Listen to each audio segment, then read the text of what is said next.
Hi, everyone. Thank you so much for joining us at the MacKids streaming Schoolhouse. My name is Katie Halata, and I work in the School and Library Marketing Department at Macmillan Children's Publishing Group. We are so delighted that you guys could tune in and join us today for our writing class. We have two guest teachers here with us today, Dashka Slater and Mahogany Browne. Dashka and Mahogany, if you want to turn your cameras on, you can give everyone a wave, say hello. There they are. So now, without further ado, I'm thrilled to introduce our first guest presenter of the day, Dashka Slater. Dashka is the New York Times-bestselling author of The 57 Bus, which won the Stonewall Book Award and was also a YALSA nonfiction finalist. She has written many other books for children, including Escargot, Baby Shoes, and The Antler Ship. And she is also an award-winning journalist whose articles have appeared in Newsweek, Salon, the New York Times Magazine, and Mother Jones. She lives in California. Dashka, take it away. Hi, everyone. I am so excited to be with you all. And I brought my friend Escargot to join me as I talk to you a little bit about writing. So like you, I am stuck in my house. And so one of the things that I love about writing is being able to use my imagination to go other places. I've been doing this since I was a little kid, and this is one of my notebooks from when I was a kid, and in which I wrote my stories and poems, drew pictures and all those kinds of things. And so I am going to, with Escargot's help, talk to you a little bit about how to write stories. You can write stories obviously in anything you like if you happen to have a blank notebook. I find those blank pages very appealing, but I also really like index cards because you can just, if you make a mistake, you just throw it away. And then when you're all done, you can take it and you can turn your index cards into a little book just by stapling or taping one corner of it. You can do it this way if you want to have lines. You can do it this way if you want to have pictures. Index cards, I think, are a very nice way to put together a story. So I'm going to show you some pictures of my own. So bear with me while I share my screen. I also do want to just point out that Q&A button down at the bottom of your screen, which is where I'm going to ask you to put your suggestions, because we're going to write this story together. This is not something that I want to do all by myself. So I'm expecting some help from all of you. So hopefully you can now see my little screen share right there. And there's the blank page, which is our doorway. And this is how we can get out of our homes and into whatever magical place or adventure that we want to get to. This is my very first story that anybody has recorded, at least me writing. I was about 4. Obviously, I didn't write it myself. I dictated it to my mom and she wrote it down for me. I drew a little picture.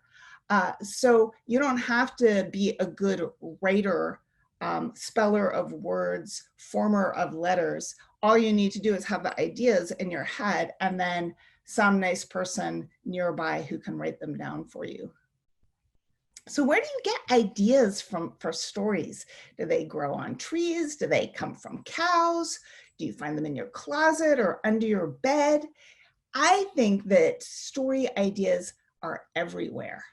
But one place that I like to go is just the stuff you like. So when I was a kid, I really liked horses. So I wrote about horses. I liked cats, still do. That's my cat right there. So I wrote a lot of stories about cats, and I loved the ocean and sailing. That's me with my dad. And so those were things that I wrote about. I had lots of stories about just the stuff that I liked. I also wrote about books that I liked. I was really into this book, Watership Down. And so I wrote a lot of stories with rabbits in them because the rabbits are the stars of Watership Down. So I wrote rabbit stories. So if there's something that you like, it's perfectly legitimate. In fact, a great idea to write something like that. Use the things that you've read to inspire you. There's also kind of styles that you like. I really loved books in which ordinary kids had something magical happen to them. I just wrote one of those books. It's called The Book of Fatal Errors, and it comes out in a couple of weeks. And I started imitating books like that when I was a kid. And you can see on the right this story called The Sea Serpent, which is in that notebook I just showed you. And it's a story about ordinary kids that something magical happens to. And as a grown-up, I went back to that story and I turned it into a book for kids. So all those stories that are in your head, those are just incredibly magical, valuable things that you can love and treasure and use for your whole life. So how do you make a story? If you have an idea, how do you turn that idea into a story? So here's our recipe. And Escargot, in his latest book, the book for Escargot, talks about this a lot. How do you make a story? You need a character, you need something that your character wants, and you need some things that are going to get in the way of your character getting the thing that they want. Because if I just wrote a story that said, my character wants to go to the moon, and then my character goes to the moon, the end, boring. So you want to have something that makes that a little bit harder for your character. But at the end, hopefully, either your character gets what they want or they change what they want. Sometimes we don't get what we want, but we find something that's even better.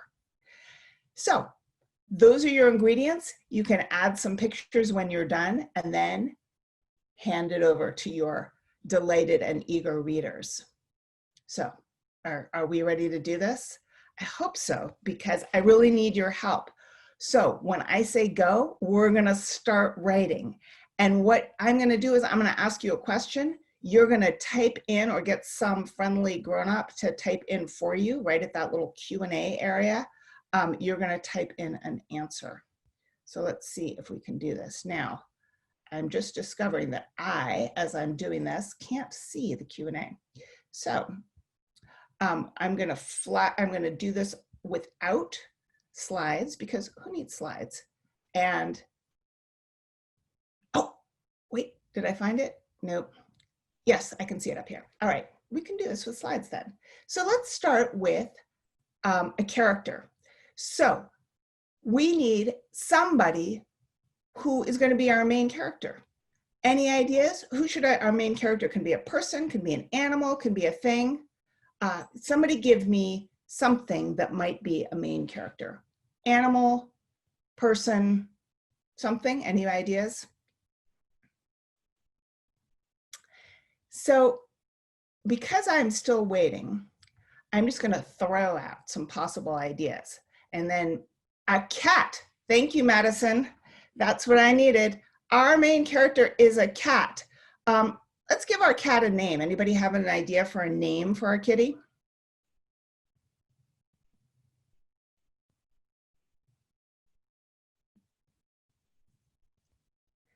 A cat named Max. All right. So let's say that Max likes to do something every day. So what does Max like to do? Maybe Max likes to go somewhere. Maybe Max has a friend. For example, somebody suggested that our character be Jeffrey Monkey. So maybe Jeffrey Monkey is Max's friend. So what do they like to do together?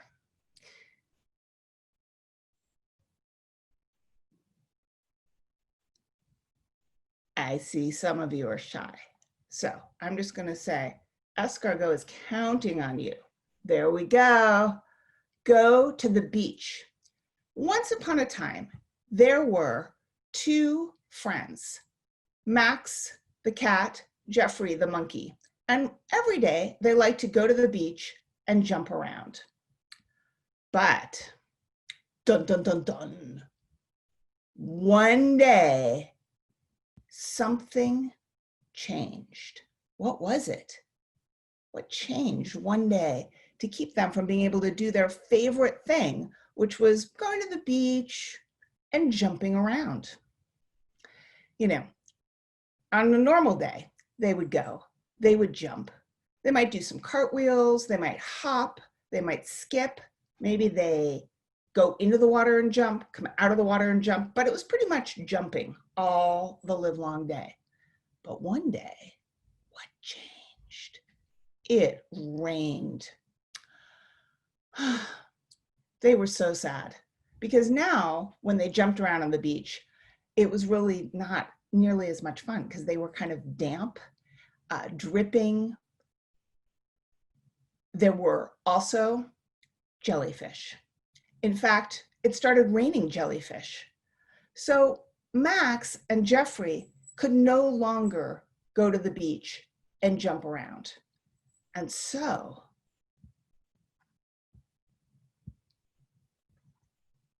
because of that, what did they do? So as we think about what should happen in our story, there's a couple things to remember. We want it to be surprising. So sometimes just the most obvious thing to do isn't going to be as funny or as interesting or as surprising as the craziest thing you can think of. We want to make sure that there's something that's a little bit, maybe doesn't work right away. And most of all, we just want it to be really hard for our characters so that they don't get to have their happy ending too early. So what do Max and Jeffrey do as it starts raining jellyfish on the beach where they like to jump? Any ideas? What could they do? They got to do something because otherwise it's just going to rain on them. And if you've ever had jellyfish rain on you, you know it's really a terrible thing because jellyfish can sting.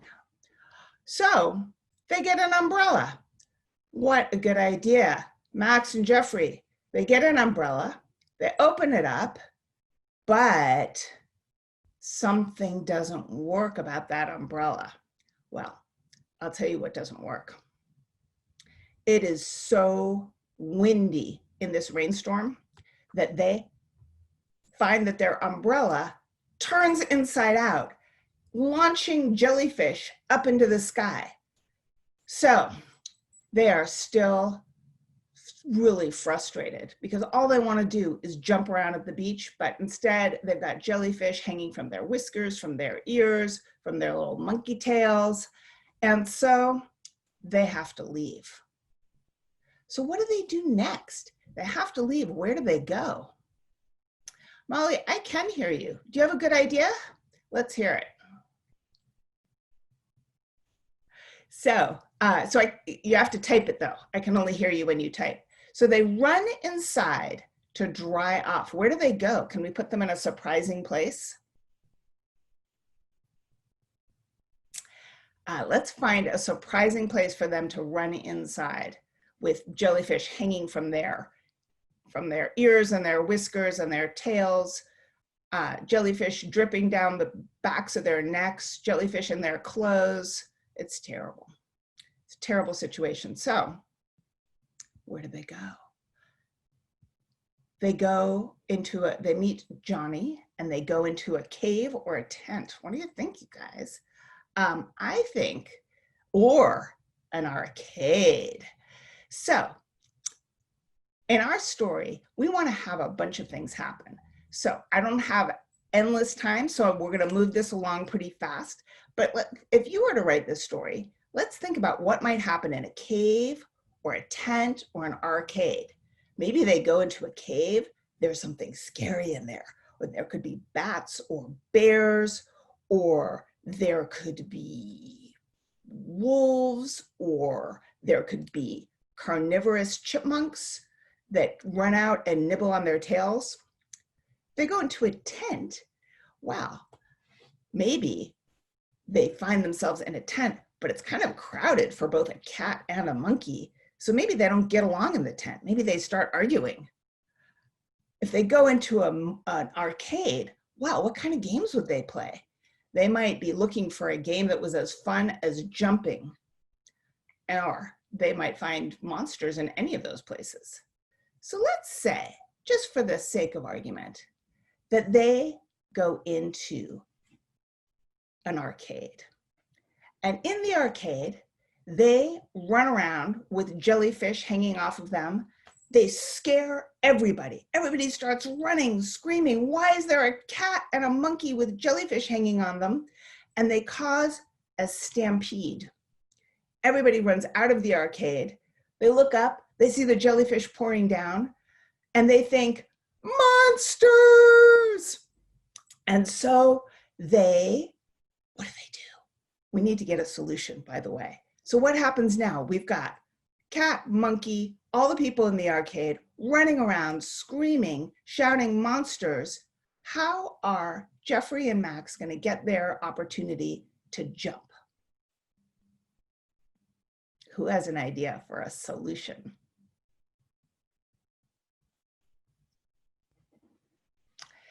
So Johnny comes to the rescue. Or they find a closet. So where is this closet? Let's see.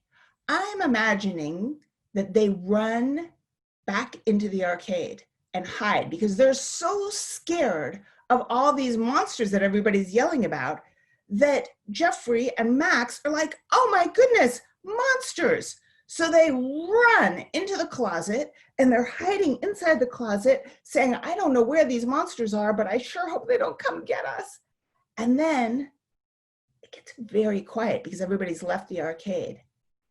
And so they open the door and they tiptoe out and they look around the arcade and they see a trampoline. And they run and jump on that trampoline. They jump incredibly high.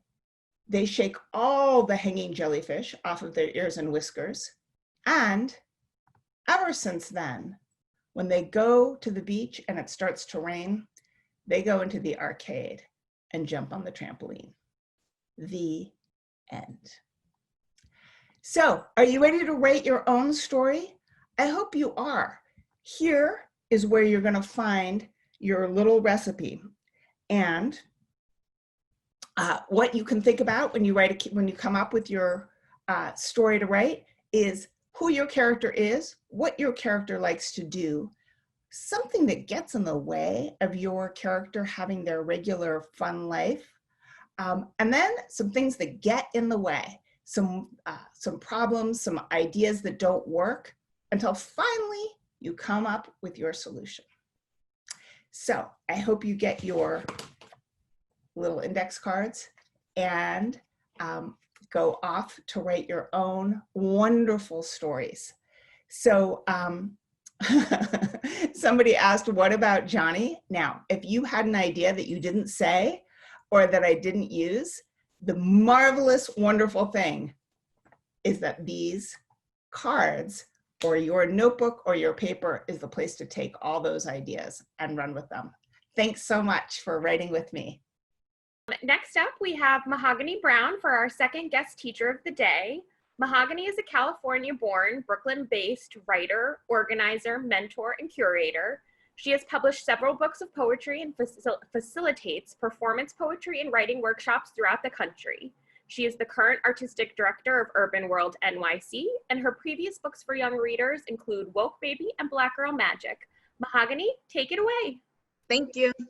That was so good. I was writing this story alongside, and I think the index cards, that's amazing, Dashka. We're going to write a small poem today. This is Woke, my newest book. It's called Woke, A Young Poet's Call to Justice. And the idea is that we start talking about things that we can do every day that will help us become global citizens, right? So what does it mean to think about activism and ableism and allyship, body positivity, community, empathy, equality, forgiveness, freedom fighters, gender, immigration, intersectionality, individuality, joy, justice, prejudice, privilege, protest, resistance, resourcefulness, silencing, stereotyping, volunteering, and what it means to be woke. We're just going to talk about a couple of those things because that's a lot. First, I want to go to my very first poem in the book, which tells you It asks you to think about activism and where it can exist. So if you think about something that you are concerned with right now, every day, write that in the Q&A. What's something that you care about? Is it making sure your room is clean? How about making sure you don't drop any trash out when you're walking or riding your bike? What about recycling? What about making sure the door is open for everyone? So activism can come in many different forms, right? This is called Activism Everywhere, and I'm going to read it to you. And let me show you the picture. Let me see if you can see that. Can you see that? It kind of looks like what we're doing now, right? So this is the internet. That looks like a video, maybe like an Instagram or a Twitter. Cool. Our voice is our greatest power. When we stand together, we can speak up against mistreatment. We are saying that we will not be silent about the mistreatment of people. We are saying that we will not be silent. We are standing tall and firm because we believe in equity and equality. We are standing tall and firm. We are not yielding or bending because the conversation is uncomfortable. We are not yielding or bending. We understand activism happens online and offline, in the streets picketing and in the classroom teaching, on the blogs writing, on the internet sharing information. It happens everywhere. It is active, it is energy, it is resisting to be comfortable when we all have yet to feel safe and free. Cool, so if you feel that, you can snap for me, and I'm gonna check out the Q&A really quick to see. People being kind, be kind to each other. Yes, agreed, agreed. Kindness is huge, right? Kindness allows us to see who's being taken care of, who's not, and it makes us empathetic and compassionate. You know, empathy is a large part of activism. You have to put yourself in someone else's shoes to make sure that you can understand what's going on. And if you think, oh, that must hurt you, right? You're being considerate and you're thinking about your neighbors, not just yourself. And that is the first key in activism. I love that. There's a couple more that jumped up. Okay, CJ and the father. Not sure about CJ and the father, but I appreciate you typing that. That means you're here. Cool. So that's activism everywhere. If you can think now, we have kindness. Kindness. Are there any other ways in which you can think about being an active participant in your neighborhood? Having respect. Beautiful. I love that. Having respect. Having respect is good. That brings us to equality, treating each other the way you want to be treated. We all get treated the same, right? And equity. Equity is what? Do you know what equity is? That's one of the hard ones. That's not hard, complex. It's complex. Picking up trash, love it.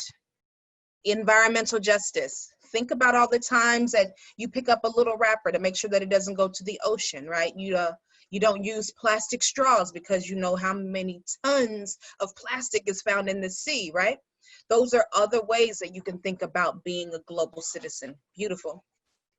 The final poem that I want to read, and then we will jump into ways like which one you feel like really draws you to writing. Because you said kindness, I want to think about what it means to be an ally to someone who may have different abilities. And can you see this picture? Yeah. So this is a young person in a wheelchair, but they're at a skate park, right? And most people think if you're in a wheelchair, you can't be at a skate park, but people have a lot of abilities. And this is about making sure that folks have as much access as possible. So how can you help in that way? Let's think about it. The ability to be. The ways in which our bodies may move against the wind or water, climb stairs or swing high in a child's park, both arms in flight, all on their own, is different. Sometimes we have sight. Sometimes we have the sense of smell. Sometimes we are working with a different set of skills altogether. There is more than one way to exist. There is more than one way we learn how to speak with our hands or our eyes. There are different tones to evoke a symphony of laughter. Our fingers and toes, our arms and torsos, each courageous cloud, a thunderous declaration echoing, I am here. Because the smallest things that make us up are the largest strokes of beauty that color us brilliant. But the heart, oh my, how our hearts beat the same. Okay, what about you might be different, but still special. Might be different than everyone else. Maybe you have to ask for help to get something from a cabinet. Maybe you have to ask for someone to help open the door. Go ahead and throw that in the Q&A. What ways do you think that you are different? And maybe you don't see it just yet, but what ways maybe a friend or a neighbor or a classmate or a play date? Who needs help? Who do you see yourself helping?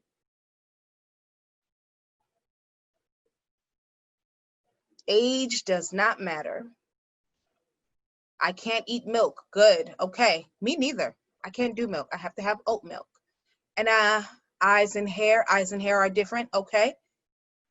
Being able to see things. Yes. Anyone else? One more. And then you'll get your assignment. Hearing things, exactly. Sometimes people can't hear everything, right?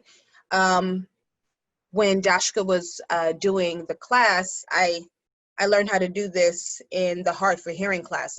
This because you can't hear clapping, but you can see, right? So you see someone this is called applause in ASL, American Sign Language, applause. So good. Thank you for those answers. Well done. So now I want you to consider, what thing would you like to write about? What thing was speaking to you? Do you want to write about the ability to be and the ways in which you might be different but are also quite amazing and beautiful and necessary? Or would you like to talk about what activism means to you, what it can be for you? How do you show up in the world for others? There's two different ways we can look at this, and both of them are fine. There's no wrong answer. I just want you to choose which one feels like this is the one I want to talk about right now. I see personality. Thank you.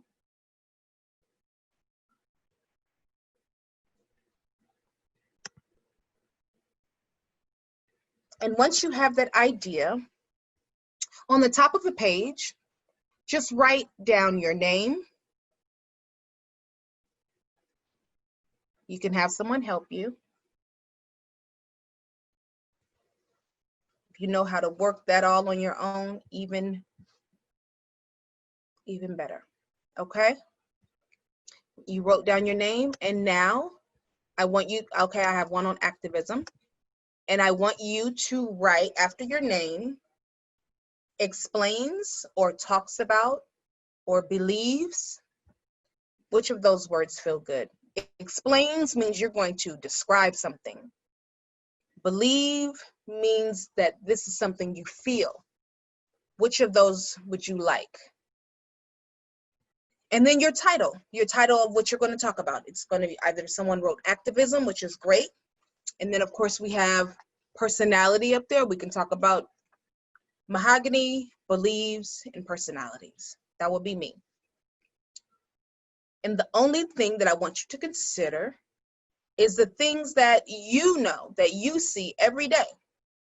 Those are the best poems. The best poems are the things that you have seen or witnessed, that you have tasted or smelled, that you've laughed to, that you have shared.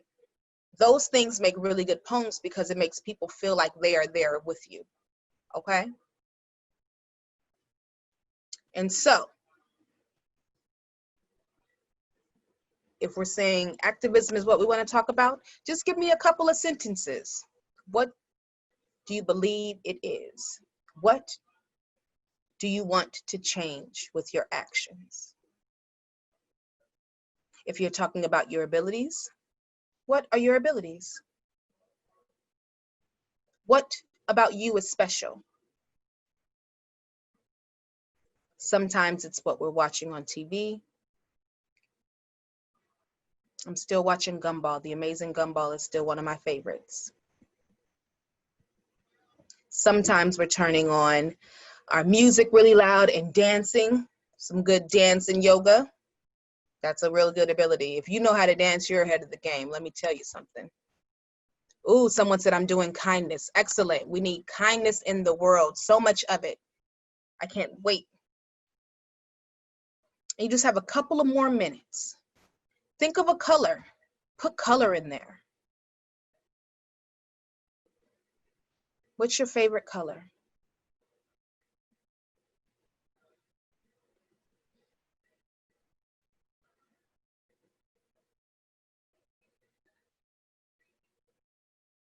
And once you start writing, you'll find that, oh, this is not that hard, right? You've already had an amazing workout with Dashka, so you're really good at this already, I'm certain. So poetry doesn't require you to write very long sentences. It just requires you to give us like these nice punches of poignancy. So the color. Activism is, what's the color for activism? If I was thinking activism is the sky is blue, activism is a blue sky, which means what? It's all over the world, right? If I'm thinking kindness, how would we put kindness and a color together? Kindness is a calm yellow, canary.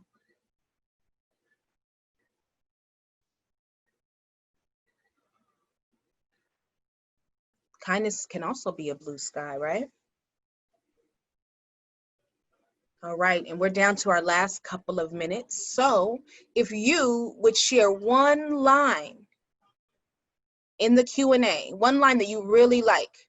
Being a writer is already difficult. We sometimes can be very hard on ourselves. So this is the moment that we get to just applaud and clap and give ourselves a nice shout out. So just write down one line. Kindness is key. I like that line.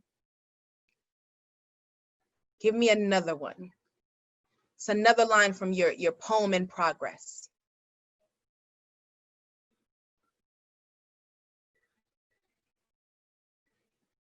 Kindness is a purple flower. Woo!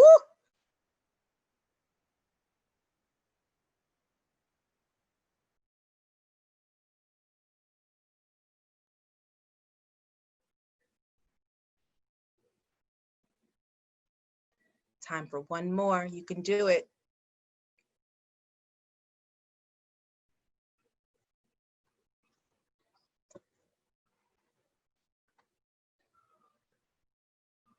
No more?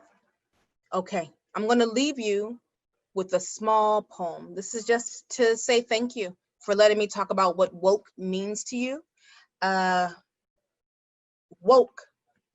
We are awake, wide in our understanding of what is so pretty and shiny, of what is dull and dim in this world. Even wider, between our outstretched arms, a brave and growing world. Look closely. We invited you here to live inside this truth, this freedom, and we never sleep on what's at stake. That's you. That's you not sleeping. That's you being ready to take on this world and make us a brand new, brave world. And we thank you for thinking about it, for thinking of kindness, for thinking of activism and different colors and different ways to be global citizens. My name is Mahogany L Browne, and I'll see you soon. Thank you, Mahogany. Thank you for sharing your poetry with us and inspiring some future generations of poets in the audience, I hope. We do have a few minutes left so that we can take some questions from the audience. So again, we're going to use that Q&A box that you've been using all along with Dashka and Mahogany's prompts to put your questions in now. So if you need help typing out your question, now is a good time to ask an adult for help. And you can put those questions in that Q&A box and we'll be reading them aloud. While people get their thoughts together about what they might want to ask our guest teachers, we do have one question that was sent in advance from a reader. So we'll start with that one and then we'll see what other great questions you guys come up with. So this first question that our reader sent in advance is, What do you do when you have a great idea, but you're stuck on what actually to write? If you have writer's block, any advice for our young readers? Whoever wants to go first can shout it out, or we could start with Dashka, Mahogany, whoever has any thoughts. Don't hold back. All right, I'll leap into this one because I used to believe in writer's block, and I don't believe in writer's block anymore. I believe that what feels like being out of ideas or not sure what to write or blocked is actually just fear. It's just fear and not being excited or willing to like jump off a cliff and see where you're going to land. So for me, the answer to not being able to write is to write. And when I sometimes feel stuck and like I don't know what to write, I'm just saying to myself, doesn't matter. Doesn't matter. It's fine. I'm just playing. It doesn't have to be good. It doesn't have to be the best thing I ever wrote. It's even okay if it's the worst thing I ever wrote, as long as I'm just writing some things down. So I sometimes just make huge long brainstorm lists of things that could happen or places that I could go or words that I like, just anything to kind of get me started. The one other thing that I do is I sometimes just go to my bookshelf. You can see I have lots of books, and I go and I just read some writing by somebody that I love. So I might go and pull Mahoganys book off my shelf and say, here's somebody who knows how to write something beautiful. Like, what do those words sound like? And that might make me say, oh, I have something that vibrates in that same kind of wavelength. So I'm going to write something that sounds a little bit like that. I love that. I agree. There are very few spaces for writer's block to live in my world these days. If I get a little squeamish on the page, I write in my phone. If the phone notes pad isn't working, I go to Twitter. If that's not working, I find a piece of art and write to the piece of art. That's called an ekphrastic. And it just pulls out different things. It exercises different muscles. Reading is key. Music is awesome. But I also understand that writing something down doesn't always require like your hand to be moving. Sometimes it's just you thinking about what you want to write next.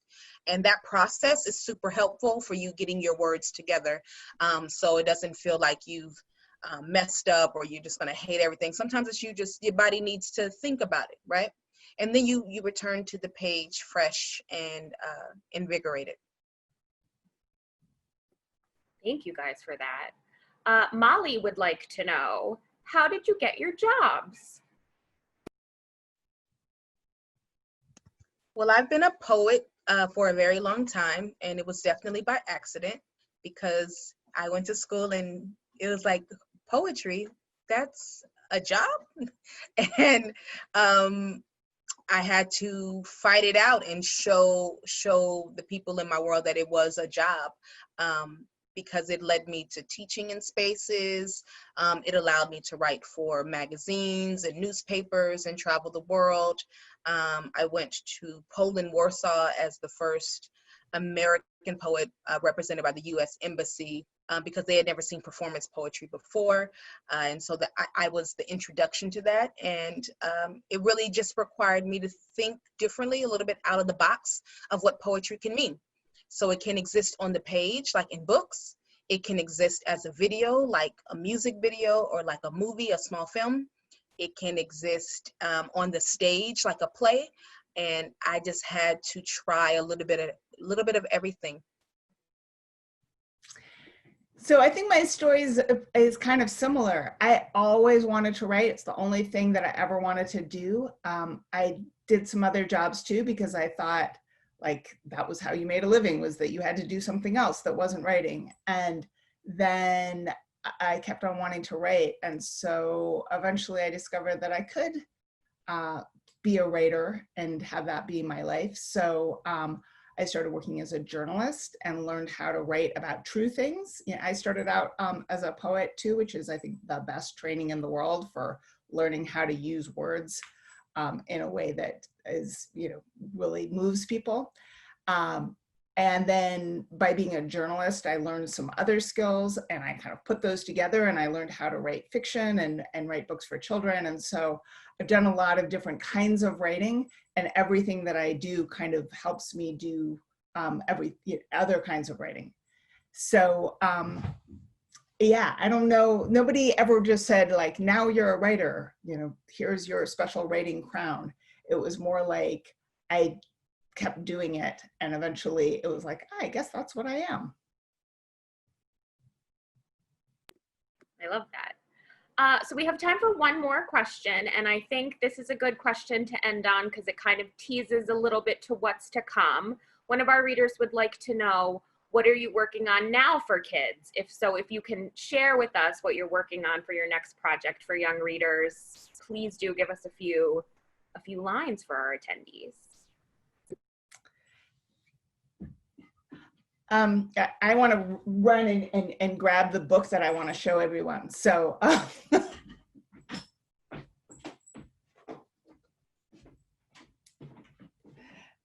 so I'm super excited about this. Is my my newest book. It's called The Book of Fatal Errors, and it comes out July 7th. It's my first middle grade. It's a fantasy and about two kids in a mysterious property, and there's puzzles and riddles and kind of a treasure hunt in it, and magic and fairies and goblins and all kinds of things. So I'm actually working on the second book in the series right now, as well as working on some nonfiction and a new Escargot book as well. Oh, I want all of the books. I want all of those. Awesome, congrats. I just finished my first YA novel, so that'll be out. It's called Chlorine Sky. It comes out in January. But I do have two children book, illustrated books called Black Girl Bloom and Black Boy Joy, which are the siblings of Black Girl Magic. The same way that Woke Baby existed and then Woke came out, those are a sibling pair. These two, they'll be coming out as a companion piece together next year. Thank you for sharing that with us. Lots of good things to look forward to. So that concludes our MacKids Streaming Schoolhouse writing lesson. A big thank you to our guest teachers, Mahogany Browne and Dashka Slater, for giving us some really fun prompts to work on together while we're here, but also once we turn off the computer and hit the page. Thank you for everyone who joined us in the audience. Just a reminder that this session was being recorded, so we will be sending it out to you guys and to everyone who registered for the event, so that you can watch again and rewrite your stories and rewrite your poems that Dashka Mahogany inspired. And just have a great day, everyone. We look forward to seeing everyone tomorrow for our science class. So thank you. Bye, guys.